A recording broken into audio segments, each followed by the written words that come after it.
Nah, Oh, ini sudah, Pak. baru. Sudah ya? Ya, oke. Siap menyimak Nah, lagi, Pak Ali. Lanjut, Monggo. Pak. baik.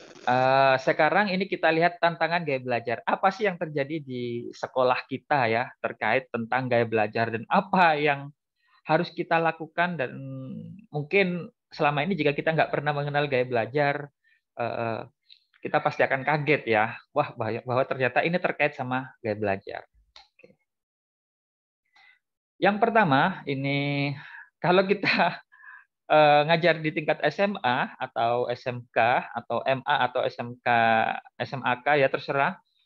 Kalau pasti sering melihat ada anak-anak yang sering lompat pagar ya saat pembelajaran jam sekolah ya. Apakah ini pertanyaannya apakah mereka ini siswa yang nakal ya Bapak Ibu? Ini pertanyaannya. Kalau SMP ini mungkin jarang ya loncat pagar, kabur ya jam-jam pelajaran. Nah, kemudian berikutnya ini siswa nilainya sering di bawah KKM. Sudah dilakukan remedi, nilainya tetap saja masih di bawah KKM ya. Dilakukan remedi lagi, tetap nilainya di bawah sampai 3 kali, tetap saja. Pertanyaannya, apakah mereka ini siswa yang tidak pintar ya dalam tanda petik seperti itu? Itu jangan sampai terjadi, Bapak Ibu. Kenapa? Karena nanti akan kita lihat terkait sama gaya belajar ini. Kemudian guru sering bilang, ayo duduk tenang, dengarkan guru berbicara ya. Jangan gerak-gerak, jangan rame sendiri. Kemudian suruh anteng ya seperti ini. Terus ada siswa yang rame, dilempar penghapus sama gurunya Bapak Ibu. Nah, seperti itu ya. Ini sering terjadi. Padahal ini akan terkait sama karakteristik gaya belajar siswa kita Bapak Ibu. Oke, ini tantangannya. Kemudian tantangan di sekolah, juara kelas itu sebenarnya yang sering jadi juara kelas ini adalah siswa yang auditori. Kenapa? Karena kebanyakan dari guru-guru yang generasi agak lama itu cara mengajarnya banyak dengan metode ceramah. Artinya yang mudah menyerap pengetahuannya adalah siswa dengan kemampuan auditori, Bapak Ibu. Ya, memang juara satu mereka. Tapi nanti kadang-kadang siswa yang juara satu setelah 10 tahun berikutnya mereka bekerja, siswa-siswa juara satu itu hanya jadi karyawan, Bapak Ibu. Hanya tim, mungkin tim teknis, jurusan teknologi. Kemudian yang jadi bosnya ini biasanya siswa yang kadang-kadang dalam tanda petik ya di kelas itu rame sendiri, sering ngobrol ya. Itu setelah 10 tahun, 15 tahun, oh kamu tahu ternyata dulu padahal di sekolah suka ngobrol sendiri, suka rame sendiri, ternyata jadi DPR, jadi bos ya perusahaan seperti itu ya. Nah, kenapa? Karena ini mereka dapat mengoptimalkan gaya belajarnya. Dan siswa yang juara satu belum tentu juga nanti di karirnya mereka juga menjadi sukses. Belum tentu juga ya seperti itu. Nah, mengapa ini bisa terjadi Bapak Ibu? Pertanyaannya, apakah pengajaran kita di kelas sudah sesuai dengan kebutuhan siswa? Artinya terkait dengan gaya belajar. Apakah gaya belajar kita sudah mengakomodasi siswa yang memiliki kemampuan visual, kinestetik maupun auditori seperti itu? Jangan-jangan kita mengajarnya hanya menguntungkan siswa yang auditori saja. Yang visual sama yang kinestetik mereka merasa kesulitan seperti itu. Pertanyaannya, untuk tahu lebih dalam mendeteksi gaya belajar, perlu kita uji dahulu, kita tes diri kita sendiri ya Bapak Ibu. Oke, ini tadi sudah. Sekarang silakan kita uji tes untuk kita sendiri ya. Klik ini ke Google Form-nya, Google Chrome-nya, atau ini saya bagikan di chat Zoom ya. Linknya silakan diklik, mohon tidak dikomentari biar tidak kesundul ke atas. Langsung diklik aja, kita uji coba tentang kemampuan gaya belajar kita dengan alat asesmen sederhana secara online ini ya. Nah, ini. Ini mungkin kita kasih waktu 5 menit saja waktunya. Untuk data-data yang penting diisi namanya saja, sama nomor induk lah pura-pura aja. Lainnya dikosongkan saja, nggak masalah. Nah, ini ada angket gaya belajar secara online. Diisi aja langsung nama sama nomor induk lah, misalkan 1000. Silakan diisi pakai Google Chrome pada link yang kami bagikan di chat Zoom-nya. Kalau pengen mencoba alat aplikasi untuk mendeteksi gaya belajar kita seperti itu. Nah, ini gampang ya, ngisinya sebenarnya cuma 3 menit ini selesai kalau kita bisa membacanya, Bapak Ibu. Oke, silakan diisi aja, suruh milih. Nah, ini dijawab A, B atau C. Ini tidak perlu mikir Bapak Ibu dan tidak perlu logika, cukup diisi sesuai dengan keadaan kita sendiri.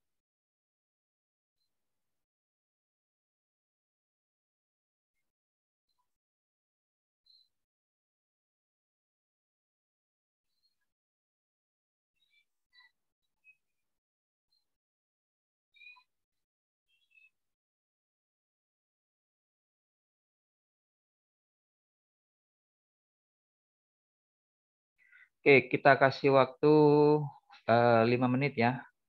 Tinggal 4 menit.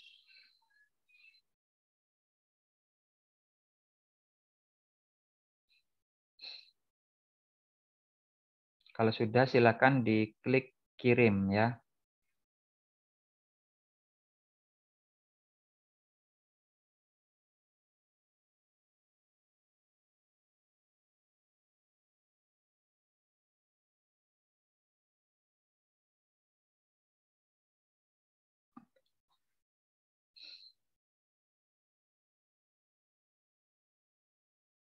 Oke, kita akan sambil cek di sini.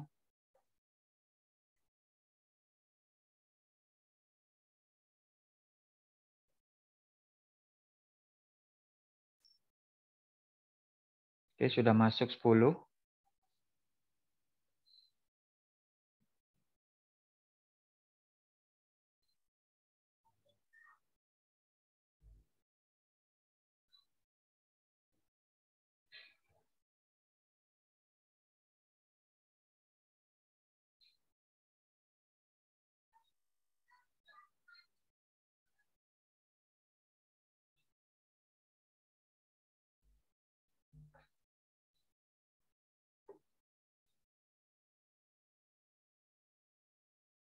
Oke, 3 menit lagi ya sambil kita tunggu.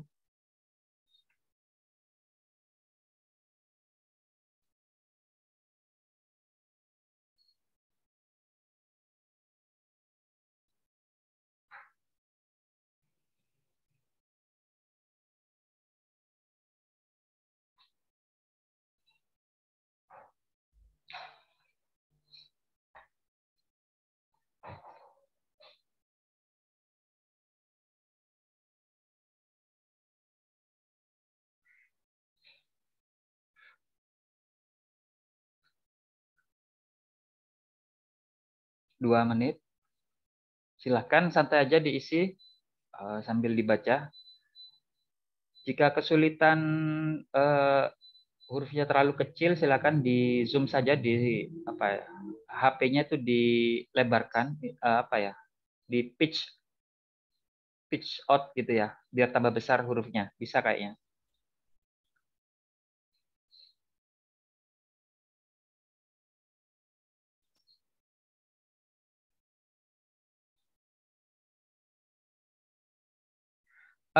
Untuk hasilnya nggak bisa tampil ya karena ini pakai Google Form. Nanti hasilnya akan kita tampilkan melalui aplikasi analisisnya, Bapak Ibu. Jadi ini kita hanya tes secara online.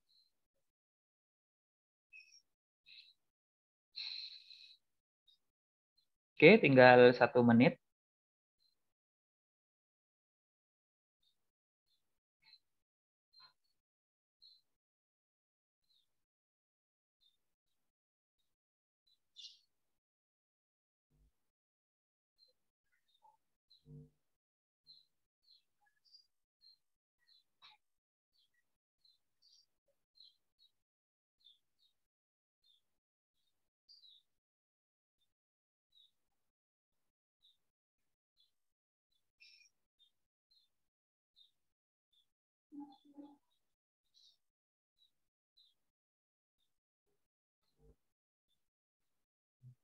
Oke, silakan sambil diisi, kita menunggu yang lain. Saya lanjutkan lagi materinya Bapak Ibu. Nah, tadi kita sudah mencoba untuk tes ya gaya belajar ini.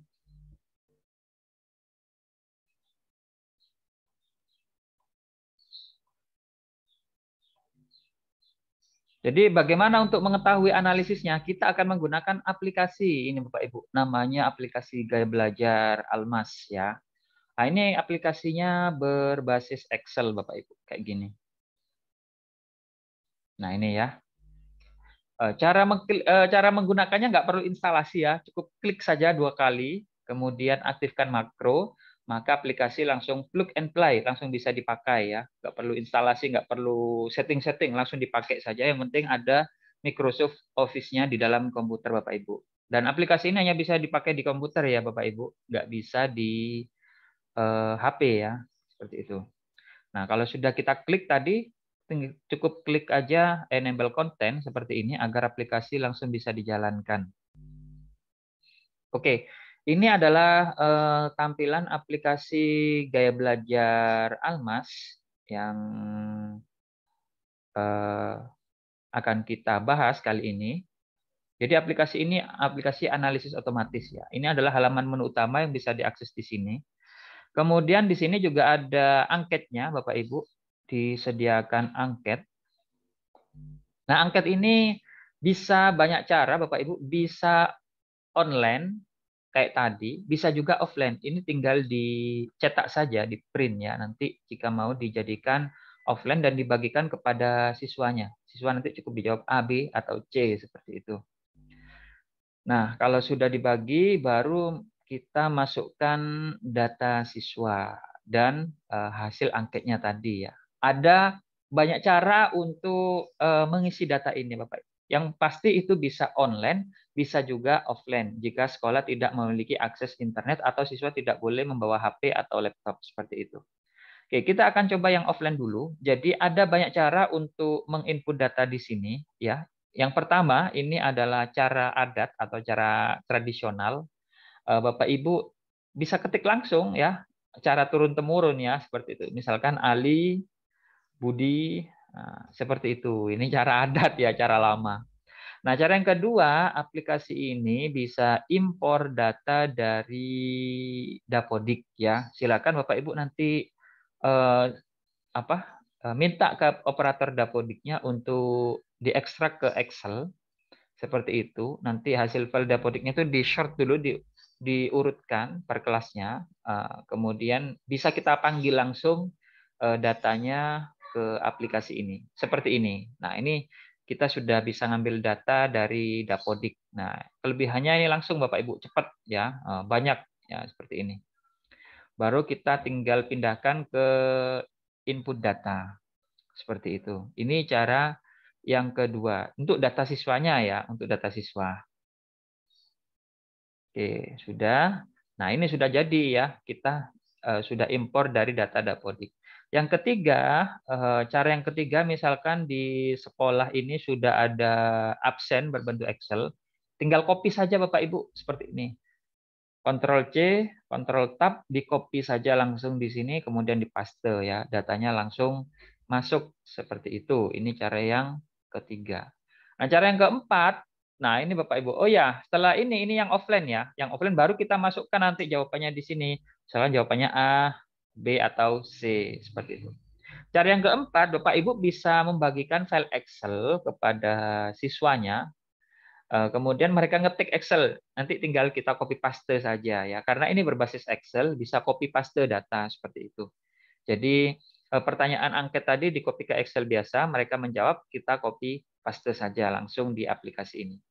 Oke, itu beberapa cara yang offline. Yang pasti kalau offline itu nanti angketnya dicetak fisik ya. Atau bisa juga semi offline, semi online, yaitu angketnya tadi dicetak PDF, siswa mengejarkan di WA, dari hasil WA itu kita blok pakai WA komputer, kemudian kita pastekan ke Excel juga bisa. Itu cara alternatifnya. Kemudian yang terakhir, ini cara yang online yang kita lakukan tadi dengan Google Form, Bapak Ibu. Caranya cukup simpel.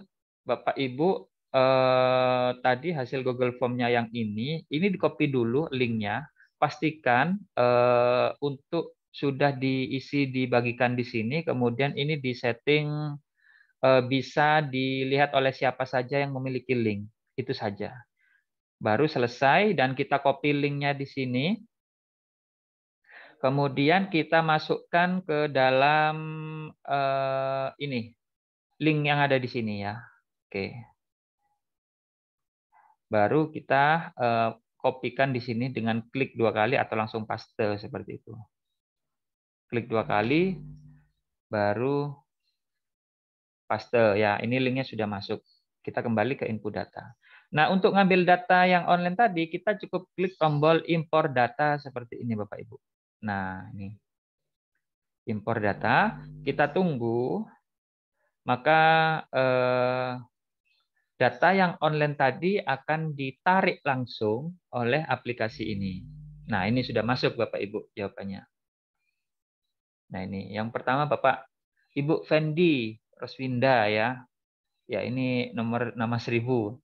Ibu Titin, kemudian Bapak Saiful Qodri ya, langsung terlihat. Nah, ini untuk contoh yang online, angket online tadi itu untuk SD ya, 10 pertanyaan. Untuk yang tingkat SLTP sama SLTA itu 30 pertanyaan Bapak Ibu. Jadi butuh waktu paling 10 menit. Nah, karena ini webinar, kalau kita pakai pertanyaan panjang, nanti nggak selesai Bapak Ibu. Oke, nah ini sudah selesai seperti ini. Maka selanjutnya yang lain-lain akan dianalisis oleh aplikasi seperti ini ya. Nah, ini langsung terlihat Bapak Ibu. Nah, ini Bapak Fendi atau Ibu ya. Ibu Fendi Roswinda ini langsung terlihat. Ini hasil analisisnya adalah auditori 50% Bapak Ibu. Kemudian di sini akan dideskripsikan bahwa gaya belajar auditori adalah yang mengandalkan pendengaran dan lain-lain ya. Karakteristiknya seperti apa? Kemudian tadi sudah dijelaskan di awal ya, karakteristik yang auditori seperti apa. Nah, ini ada lagi cara belajar mandiri untuk murid atau siswa yang kemampuannya auditori. Ya, di sini ada tipsnya juga ya. Belajar dalam kelompok atau dengan mitra belajar, yaitu diskusi, mendengarkan, berbicara, kemudian meninjau dan membaca teks sebelum di kelas, membaca catatan dan teks dengan keras. Ini kalau belajar mandiri ya. Kemudian media pembelajaran yang cocok untuk yang auditori, ini video, rekaman suara atau alat rekam, pola bercerita dengan bunyi, diskusi, irama, dan lain-lain. Kemudian kelemahannya, ini langsung terlihat semua. Kelemahan siswa yang auditori ini cenderung melompat dari topik satu ke topik lainnya ya. Memang setiap gaya belajar ini memiliki kelebihan dan kelemahannya masing-masing. Ini sering menyelah dan sulit membiarkan orang lain menyelesaikan ucapan mereka. Nah, ini. Jadi kalau kayak gini contohnya ya, saya masih menerangkan seperti ini, terus Bapak Ibu keburu bertanya di tengah-tengah. Biasanya ini adalah karakteristik gaya belajar auditori ya, seperti itu. Nah, ini bisa kita tambahkan foto Bapak Ibu. Fotonya nanti cukup dimasukkan di sini ya, seperti ini. Di folder nanti bisa kita panggil, tapi dengan syarat nomor induknya ini harus sesuai dengan nomor foto. Jadi kita coba samakan saja dengan nomor induk foto seperti ini ya. Nah, ini langsung terlihat, langsung tampil fotonya ya. Misalkan ada foto Bapak Ibu. Kemudian logonya silakan tinggal diubah-ubah saja, dan ini bisa kita tampilkan atau kita sembunyikan terkait sama deskripsi sama poin-poin yang perlu kita tampilkan atau kita sembunyikan. Ini penting ya bagi siswa kita untuk mengetahui karakteristik saya itu seperti apa ya, karakteristik gaya belajar saya itu apa kelemahan saya, dan apa yang harus saya lakukan apabila saya belajar mandiri, dan apa yang perlu saya lakukan apabila belajar dengan guru seperti itu. Ya, kita coba berikutnya peserta nomor 2 namanya 1000 ya. Kita langsung ke peserta nomor 3, Ibu Titin ya. Ini langsung terlihat. Ibu Titin ini visualnya 60% dan auditorinya ini 40%, kinestetiknya ini 0 ya. Jadi ini sebenarnya nggak jauh beda. Ada kemampuan visual, ada juga kemampuan auditorinya walaupun sedikit. Nah, ini langsung terlihat Bapak Ibu deskripsinya.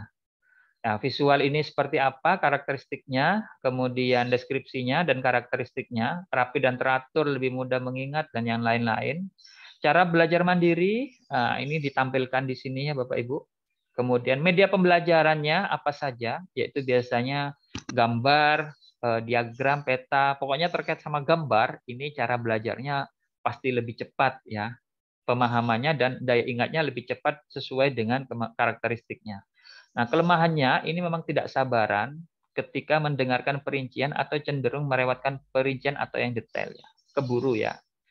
Tidak sabar dengan orang lain, sering terburu-buru, merasa terburu-buru padahal tidak terburu-buru ya. Nah, ini nanti kalau kita tahu sebenarnya untuk kita sendiri, kita tahu kelemahan kita, maka kita tuh sebenarnya bisa menutupi kelemahan itu dengan cara belajar berulang-ulang bahwa saya tidak boleh berbicara terlalu cepat. Dilatih lama-lama kita akan memiliki kemampuan dengan kemampuan visual dengan kelemahan yang sudah kita hilangkan seperti itu. Nah, ini Bapak Ibu ya. Ini misalkan untuk tanda tangan bisa kita tampilkan atau kita sembunyikan ya tanda tangannya di sini. Tinggal diklik aja di sini bisa ditambahkan. Ini tombol tanpanya ini ditampilkan ya seperti ini. Baru nanti tanda tangan ini bisa keluar dengan stempelnya. Dan kita bisa jadikan ini PDF ya seperti ini. Jadi misalkan kita buat PDF multi dari siswa nomor 3 sampai siswa nomor 5 seperti ini. Maka nanti aplikasi akan membuat file PDF langsung secara otomatis dan bisa dibagikan kepada siswa dengan versi digital ya, seperti itu. Jadi zaman sekarang nggak perlu kita cetak fisik ya, buat seperti ini digital kemudian dibagikan ke WhatsApp group atau taruh di Google Drive, linknya dibagikan atau langsung dibagikan langsung ke WhatsApp mereka ya. Ini lebih efisien tanpa biaya. Nah, seperti ini hasilnya ya. Nah, ini Ibu Yeti Siska, ternyata kinestetiknya 70%. Nah, ini nanti kita akan tahu ya contohnya. Ini hasil dalam bentuk PDF, kalau dicetak kurang lebih tampilannya seperti ini. Baik itu cara belajar mandiri, media pembelajaran, kelemahannya, nah, seperti ini ya Bapak Ibu. Ini contohnya saja.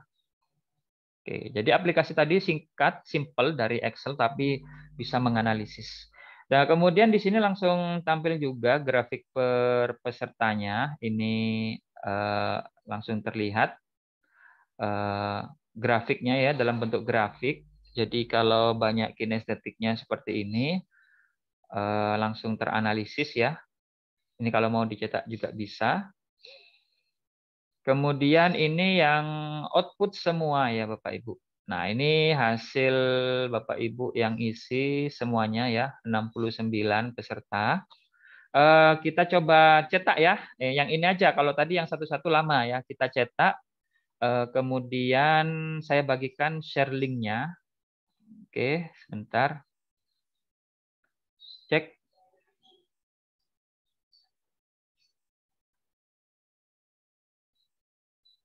Ya, oke, hasil tesnya saya bagikan langsung sebentar.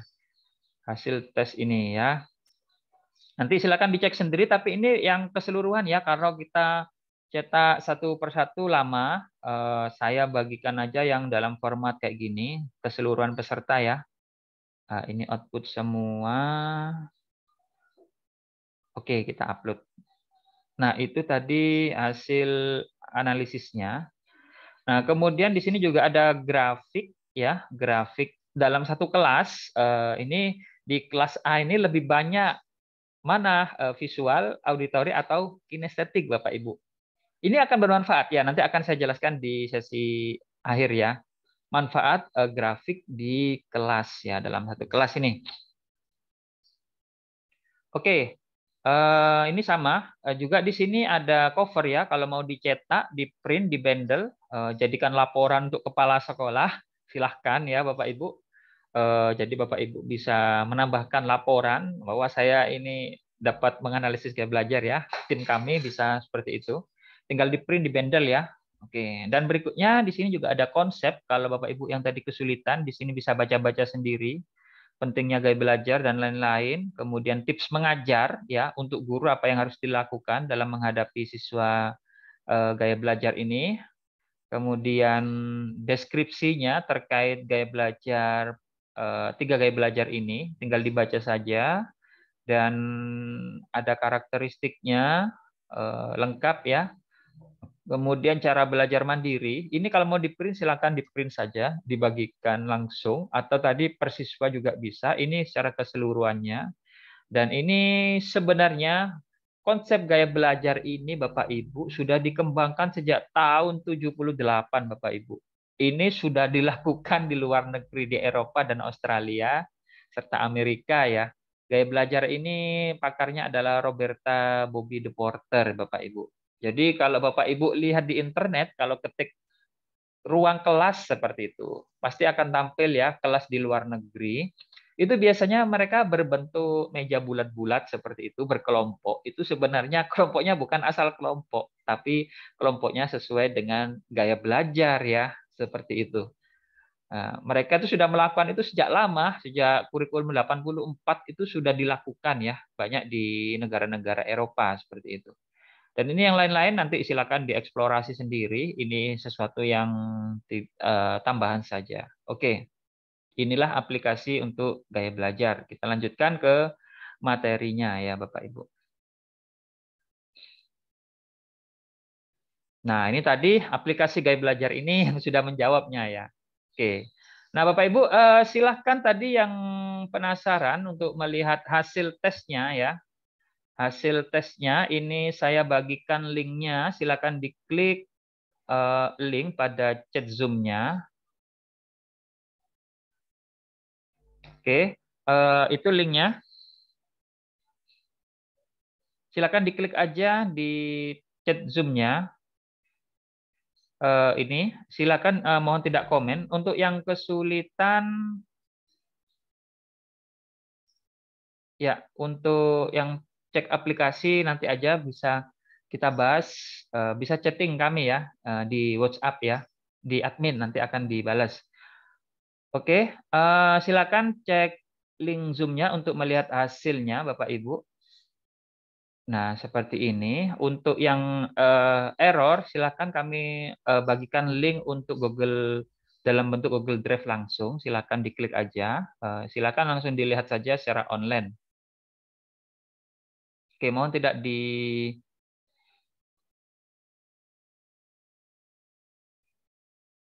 di komen ya, biar tidak kesundul ke atas.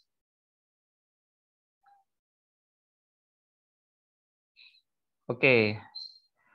Baik, kita lanjutkan dulu.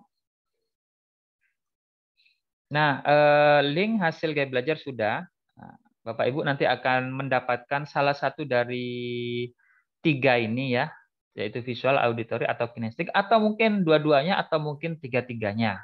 Tidak ada masalah. Nah, Bapak Ibu, yang dapat visual, ini ciri-ciri umumnya ya. Ciri-ciri umumnya itu yang pertama, suka mencoret-coret ketika belajar ya. Ini biasanya buku di belakang itu coret-coret banyak gambar. Kemudian untuk yang visual ya, berbicaranya ini cepat, cenderung terburu-buru ngomongnya. Kemudian lebih suka melihat peta daripada mendengarkan penjelasan.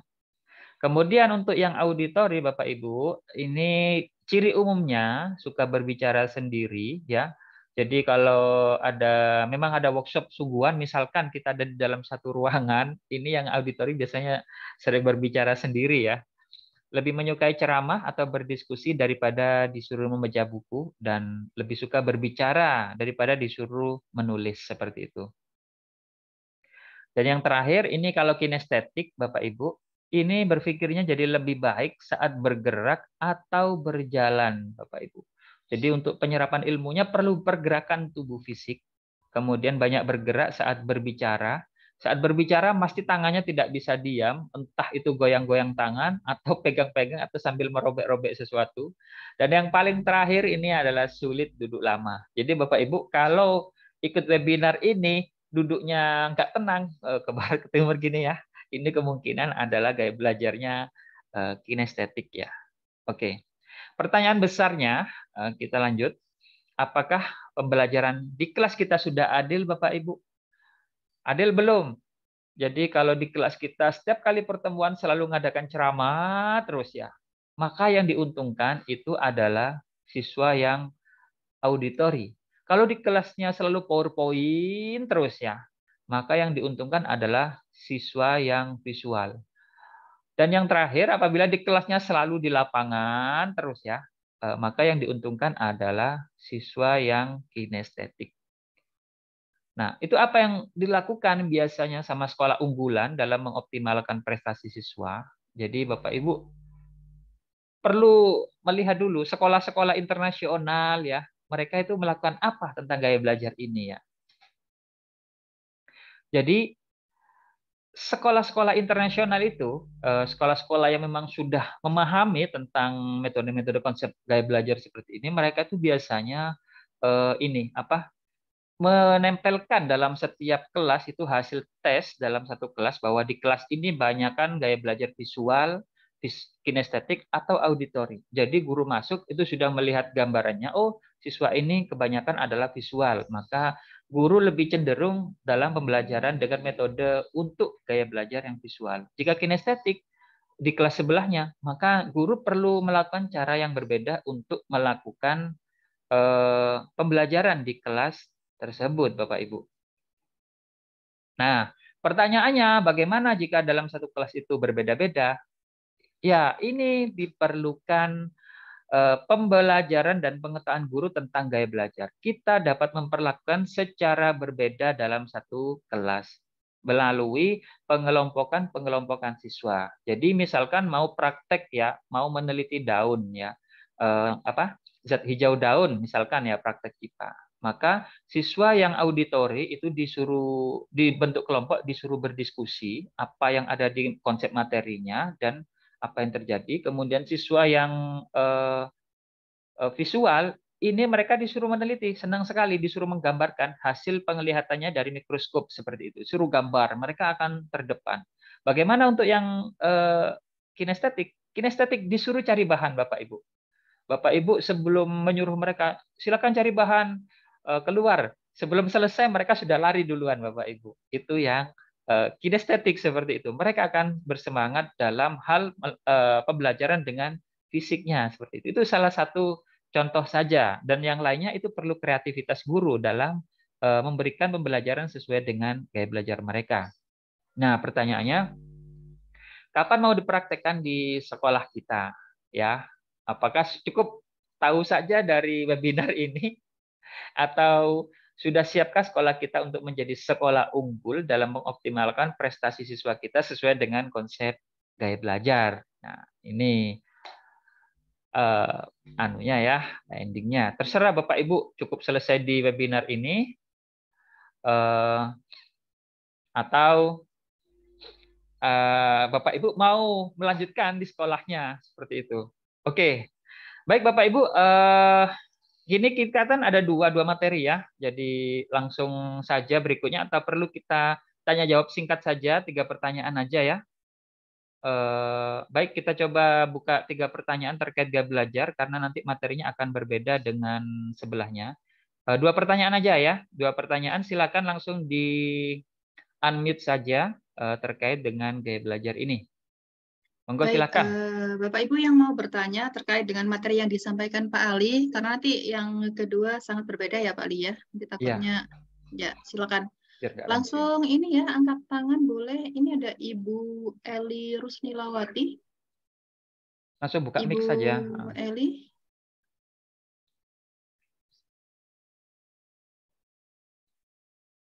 Ibu Eli bisa ditanyakan apabila ada yang ini ya. Langsung buka mic saja, mic-nya langsung di unmute. Ibu Khairia. Apa kepencet ya ini ya? Biasanya sih teman-teman ini ada yang kepencet. Atau kita ambil dari chat Zoom nih Pak. Karena monggo, mungkin silakan. kepencet tinggi.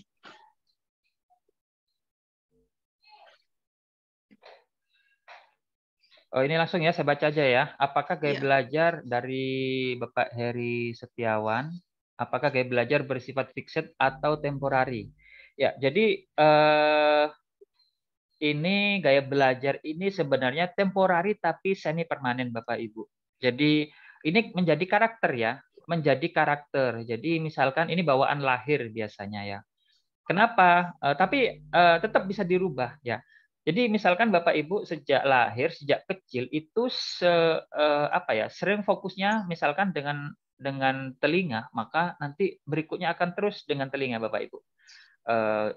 Auditori terus ya seperti itu. Itu kita tidak sadar ya.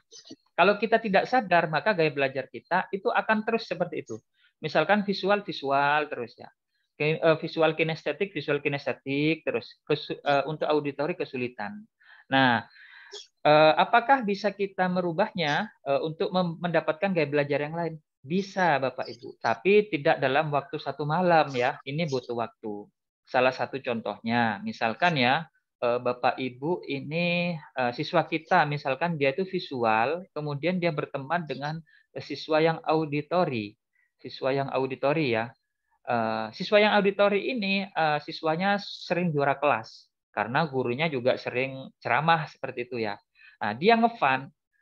Sifat manusia itu adalah meniru ya, meniru. Jadi karena dia ngefun, dia terus mendekati siswa yang auditori dan dia akan belajar bagaimana siswa auditori ini dapat menyerap ilmu. Mereka akan sering berdiskusi lama-lama. Siswa yang visual ini akan mencoba berusaha untuk meningkatkan kemampuan auditorinya seperti itu. Ini bisa terjadi Bapak Ibu, tapi dalam waktu yang lama. Boleh jadi setahun atau 2 tahun. Ya, tidak bisa terjadi dalam 1 hari, 2 hari, 1 bulan ya. Ini butuh waktu karena perlu melatih kemampuan dari ini ya, kemampuan gaya belajar kita seperti itu. Bisa. Nah, apakah perlu kita merubah gaya belajar yang sudah kita dapat? Jadi kita tidak perlu untuk merubah gaya belajar yang kita sudah punya, Bapak Ibu. Yang kita perlu adalah mengurangi kelemahan-kelemahan kita, seperti itu. Mengurangi apa yang kita tidak mampu, kita melakukan dengan belajar, dengan mengetahui daftar apa saja yang kita tidak mampu. Seperti tadi, misalkan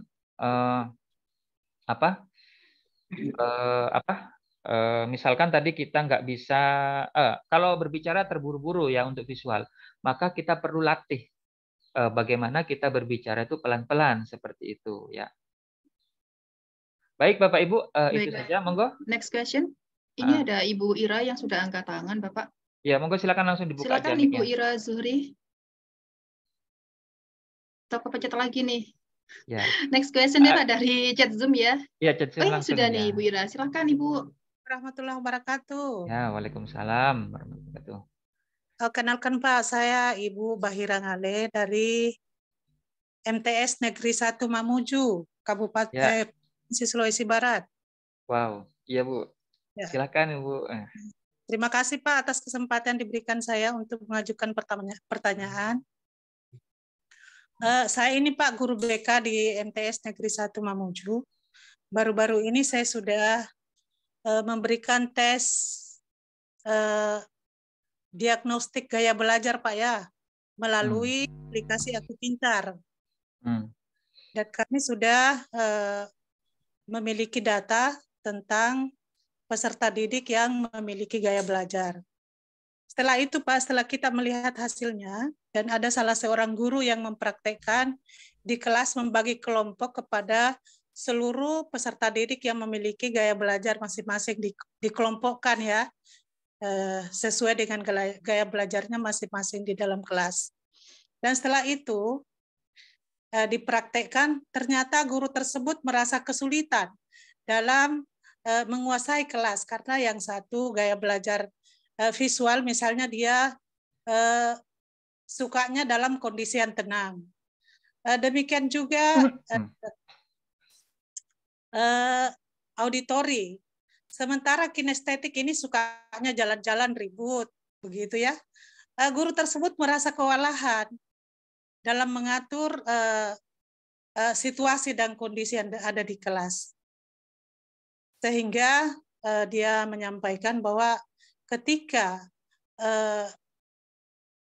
gaya ketika kita mengajar dalam satu kelas dengan gaya belajar yang bervariasi, tentu guru akan merasa kesulitan. Jadi saya sudah sampaikan hal ini kepada kepala sekolah, dan kepala sekolah memberikan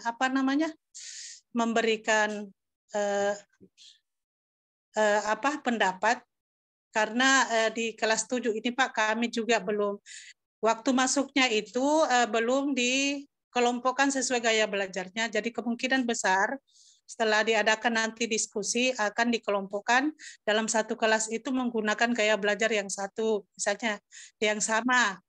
Kemudian dikelompokkan juga di kelas lain, ya dikelompokkan juga dengan gaya belajar yang sama.